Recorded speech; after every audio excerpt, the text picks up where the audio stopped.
নমস্কাৰ। আমি নলতলী উচ্চতৰ মাধ্যমিক বিদ্যালয়ৰ ছাত্ৰ আৰু ছাত্ৰী। আমি নৱম শ্ৰেণীৰ পঢ়াৰ ছাত্ৰ আৰু ছাত্ৰী। মোৰ নাম হৈছে পৰেশ ৰাভা। আমি আজি এজন কৃষকৰ বাবে পথাৰত শস্য ৰক্ষা কৰাটো এক ডাঙৰ সমস্যাৰ সৃষ্টি হৈছে। আমি আধুনিক আৰু সহজ সমাধান আগবঢ়াই আনিছোঁ। এই বস্তুটোৰ নাম হ'ল অটো ফাৰ্ম চিষ্টেম।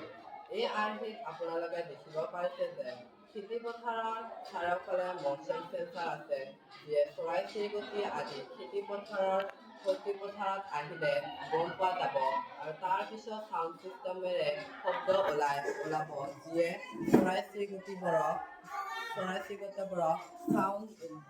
চাউণ্ড ওলাই ভয় খুৱাব আৰু পলাই যাব। এই চাউণ্ড চিষ্টেমটো চ'লাৰেৰে সংযোগ আছে, যিয়ে চ'লাৰটোৱে সূৰ্যৰ পৰাই প্ৰাকৃতিকভাৱে শক্তি আহৰণ কৰিব। ইটোৱে দিন আৰু ৰাতি দুয়ো সময়তে কাম কৰে আৰু সূৰ্যৰ পোহৰৰ পৰা শক্তি লোৱাৰ বাবে বেটাৰী সলনি কৰাৰ চিন্তা নালাগে। এই প্ৰযুক্তি ব্যৱহাৰ কৰি আমি খেতিয়কসকলক জন্তুৰ আক্ৰমণৰ পৰা শস্য ৰক্ষা কৰাত সহায় কৰিব পাৰিম। ধন্যবাদ।